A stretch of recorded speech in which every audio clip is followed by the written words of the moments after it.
Alright, well, good morning, ladies and gentlemen. Welcome back. I didn't speak for like 60 minutes straight. I'm pretty sure I blacked out. Yeah, pretty sure we blacked out, but I was on autopilot. So yeah, is there anything to talk about? Well, today's gonna be another day. So what does it do today? This, food, dips and pull-ups, application, editing, and then a bunch of waterworks and stuff. And then today I've actually got to go, bro, I have to go to the city today to do a delivery work, and that's probably gonna take up the whole morning period. And then yeah, gonna have to like, what's the plan today? Probably some more Roman and Mad God, High on Life 2, and Helldivers. Yep.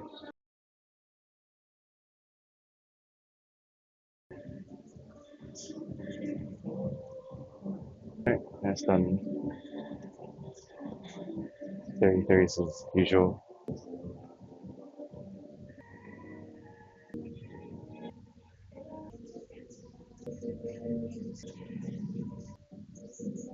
Looks like golden half an hour is better than usual, maybe. Actually, it's better than usual. Yesterday, no, last week, it was like quarter and it was really bad. Right now it's looking, right now it's looking alright. How are these shoulder things so far back? So far in front? How's it even possible? Fucking hell. 100 kgs there. I'm just pushing it. Like, how's that even possible? Alright, we gotta drink the water and stuff.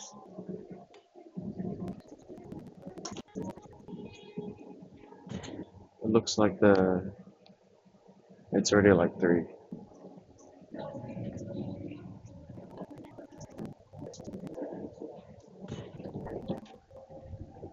Look at the difference. I don't know who and how, but somehow the other shoulder press machine is like so forward. Now, how's that impossible?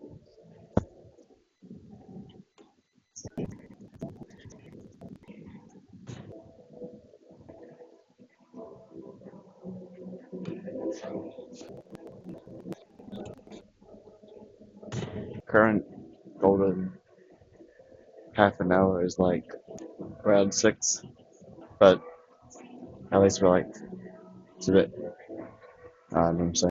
All I know is not that bad. It's spread out to a degree. Oh no, it's not really spread out. It's more like no contestant within our region. So is there anything to talk about today? I already laid out the plans. I want to actually like genuinely try to get 8 out of 8 in the night for Ramen God. But we need to find life potions and mana. And then after that, yeah, still got to do High on Life 2. That story is just still ongoing. It's still really good though. It's still good. And then yeah, try some more Helldivers too. That was actually pretty interesting yesterday. And yeah, again for Minecraft, I don't know.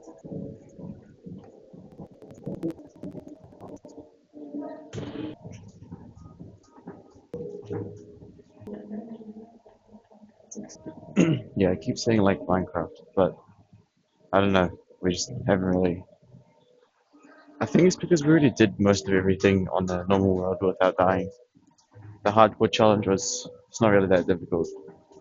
The only difficult part about the hardcore was like the beginning. And that's about it. I mean, it is about the journey as well, I guess. We should really see what the nether looks like and stuff. But no, we literally played Ramen and Mad God for like 5 hours yesterday. It's pretty good. Basically, progress non-stop. We'll apply a efficiency to this. Probably need like a start video today. Is there anything else to really say? Yeah, there's like multiple series, I guess. No, not really. Again, I'm not sure how long Ramen and Mad God is gonna last for.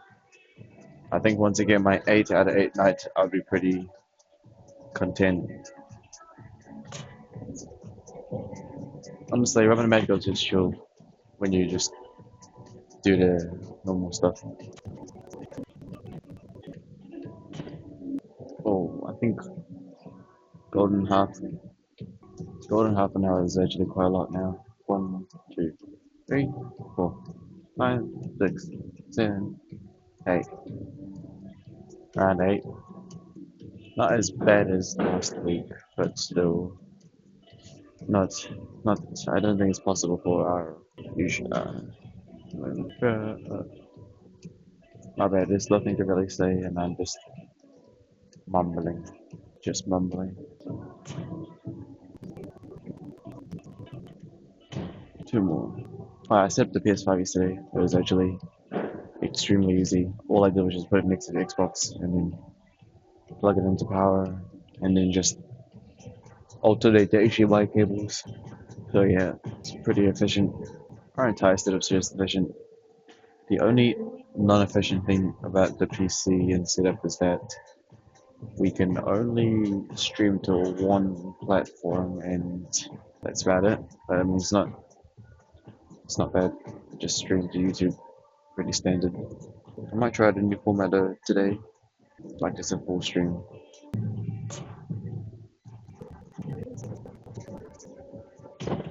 Nah, that clock is bugging up here. It's super late. It says it's like 10, and the other clock is. Wait, our auto clock's delayed. Yeah, they are. Should have replaced better, and then I've been uploading most things from the raw OBS footage recently. Yeah, I mean it's not bad though. I think it's actually possible we can do it this time. Golden hour isn't actually. I think it's cleared the area. No, it's actually clear this time for once. If it gets disrupted in Legion. Oh, actually might not be that good.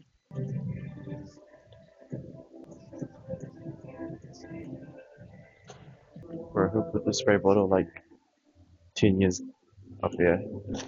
Okay, golden half an hour is not that decent, but the current, what is it called? The current radius is, oh wait, my thing's not even properly. The current radius is not too bad. Never mind. I don't think it's actually possible anymore. I gotta balance it.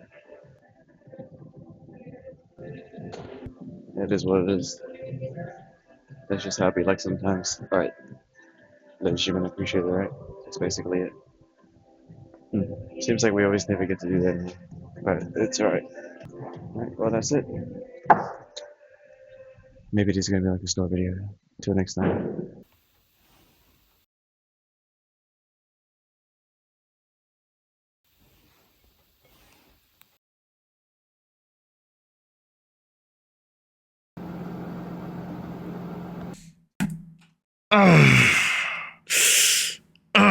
Okay, sorry. Hey guys, welcome. Alright, it's a quick story video. Okay, yo, Mr. Nightmare popped up with a brand new thing. 3 terrifying true night out horror stories. Lock in.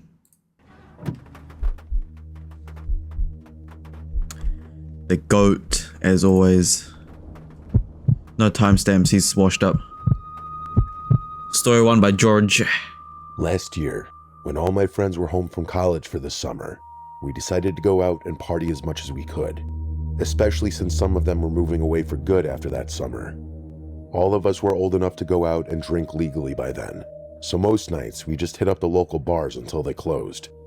One specific weekend, while a big group of us was out, my parents just happened to be out of town. Instead of staying out until 2 or 3 in the morning, I suggested that we go back to my parents' place to continue the party. Everyone loved the idea. I told everyone that they could drink as much as they wanted as long as they crashed at my place, which everyone agreed to. We went back to the house around 11:30 that night.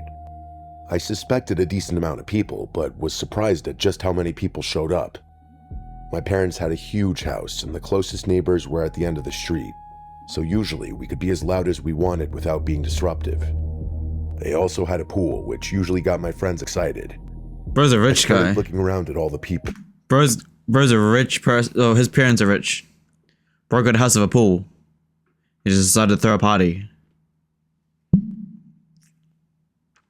And I noticed that there were several of them I didn't recognize. When I asked one of my friends who all these people were, they just gave me the generic friend of a friend response.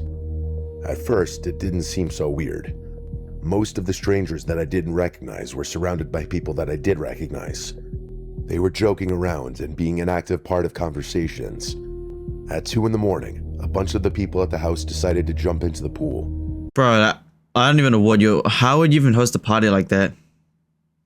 Like just knowing that there's random people at your house that you barely know, but your mates know. Like, what's stopping you from just robbing your house? No? No. Alcohol, strangers in your house, GG. You're drunk yourself as well, GG. Like, it ain't a good ecosystem, but hey, it is what it is, I guess. There must have been 15 people in the pool. I didn't jump in because I was sitting on the deck with my girlfriend just talking. While I was listening to her talk, I noticed that there was a strange guy standing in the living room of the house looking out the window at the pool. He had a red cup in his hand, just like a lot of other people did. Something about this guy was off, though. He looked older than us. Not like old man old, but definitely older than his early 20s. My girlfriend could tell I was distracted and asked me what was wrong. I asked her if she knew who that guy was, and she told me she didn't. She said our friend Shane may know who it is. I stood up on the deck trying to locate Shane. While I was standing there scanning everyone in the pool, my girlfriend said the same thing I did. She thought the guy seemed a little off also. I didn't have to look very far for Shane because he ended up walking onto the deck right at that moment. I asked him about the weird guy in the living room, and he didn't know who it was either. He said he was pretty sure that he came in with Dustin's cousin. Of course, Dustin's cousin was also someone I didn't know very well. I was going to ask Dustin about this guy, but Shane informed me that Dustin, as well as his cousin, had left already since neither one of them had been drinking. I figured that was just my luck. I ended up confronting the strange man and asked him what his name was. He just stared at me with a blank expression. It was like I asked him an impossible question. Then he started to make this weird humming sound. I thought the guy was about to overheat from the question. I took the red cup from his hand and told him to sit on the couch. Why? I honestly thought that this guy just had entirely too much to drink. I figured I would let him sleep here since there was no way I was letting the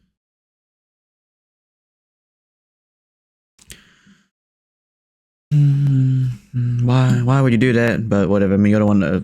this guy into a car. I had to basically force the guy to sit on the couch, and when he did, he just continued staring in front of him. It was probably the weirdest interaction. Bro, just get a bunch of your boys and kick him out of the house. Done. Get out. Who are you? Go away. Nah, you can stay on my couch, actually. What? Whatever. I mean, it just doesn't make sense, honestly. Does not make sense at all. Could just kick him out.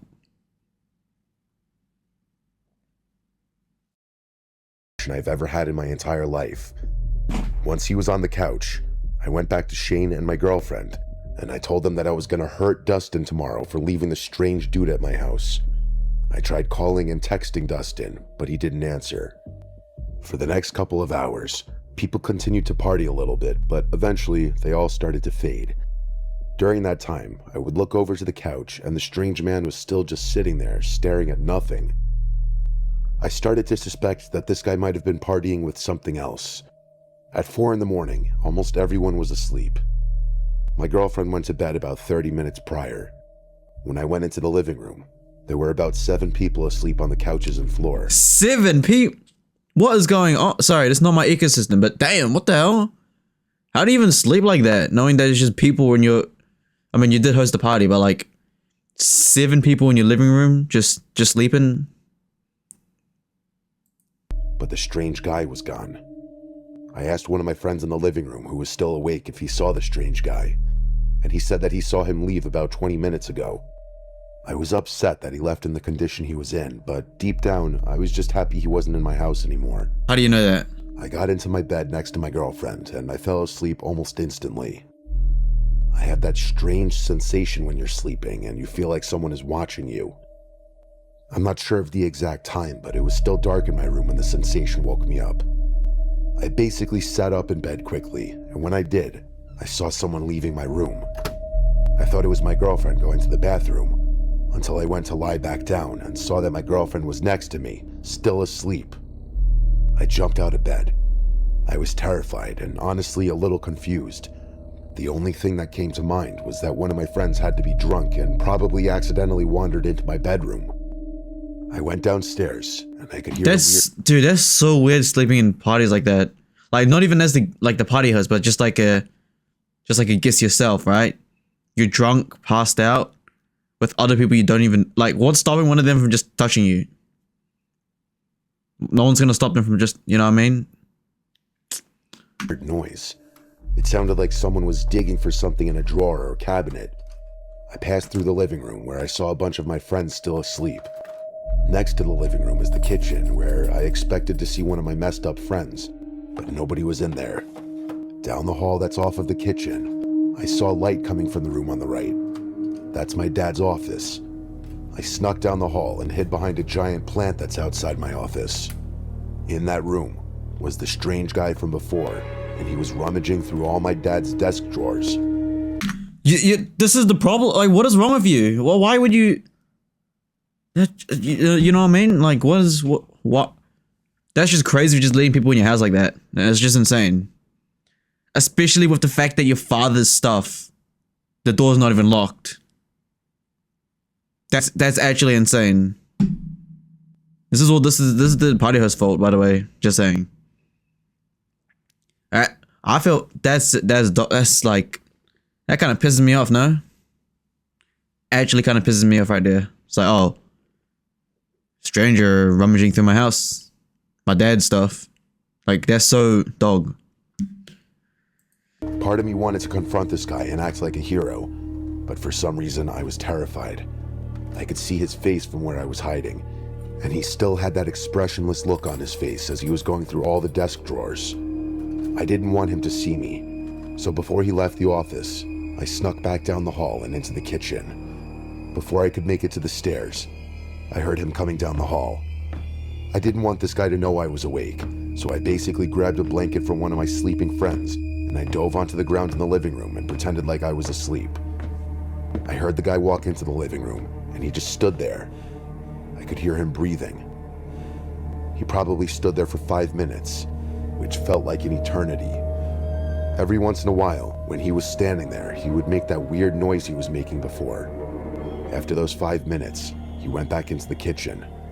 Just like in the office, I could hear him going through one of the drawers. He wasn't in the kitchen very long. Before I knew it, he was back in the living room, and it sounded like he was stomping over in my direction. I felt useless. It felt like he was charging at me. I didn't know what to do. He was practically standing over me, and then he grabbed the sliding door, which I didn't even realize I was lying right next to. He walked outside and closed the door. I waited a good 15 minutes before I got up and locked the door. I ran back to the front door, and I made sure I locked that as well.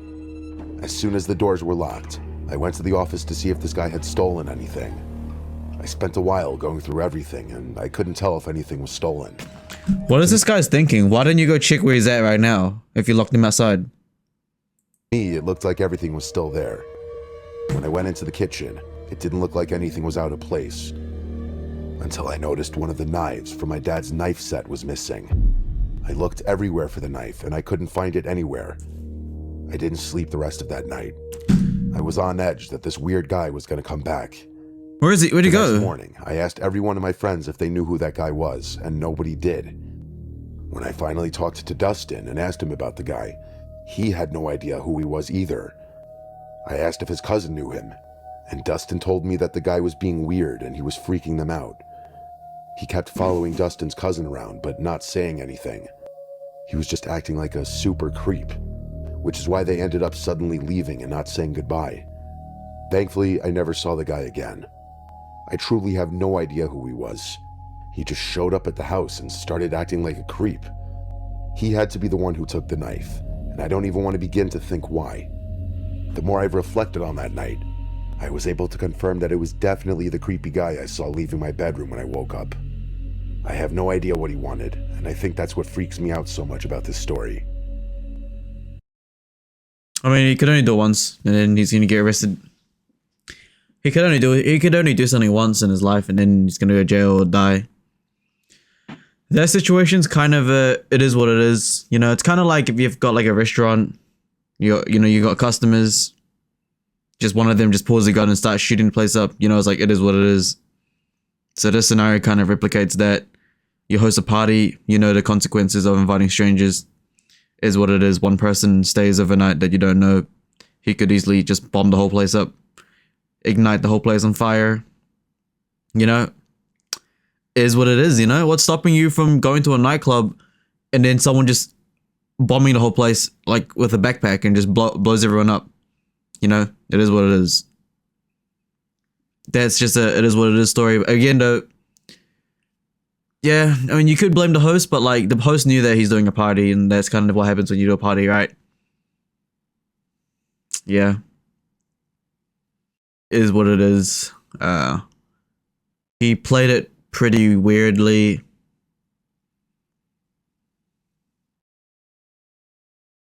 Yeah, I don't know. Just not not the ecosystem we really dwell into, so we wouldn't really know too much about it. Yeah.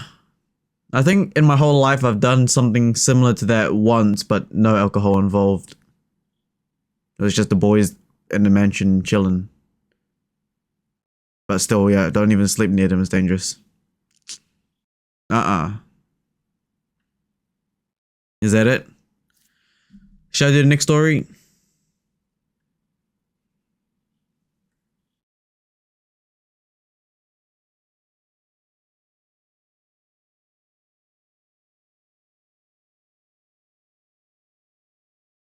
The next story is 10 minutes, so we're gonna save it for next time, guys. Alright, so ladies and gentlemen, I appreciate it. Alright, it was pretty interesting. Not too interesting, but pretty interesting, but not too interesting. You know what I mean? Just kind of it is what it is moment. It's just like ecosystems. You kind of, I mean, you could prevent the whole thing by just not doing a party at your house, but like, I mean, yeah, it is what it is. His ecosystem, etc., etc. So, yeah. Alright, well, till next time, right? Bye bye.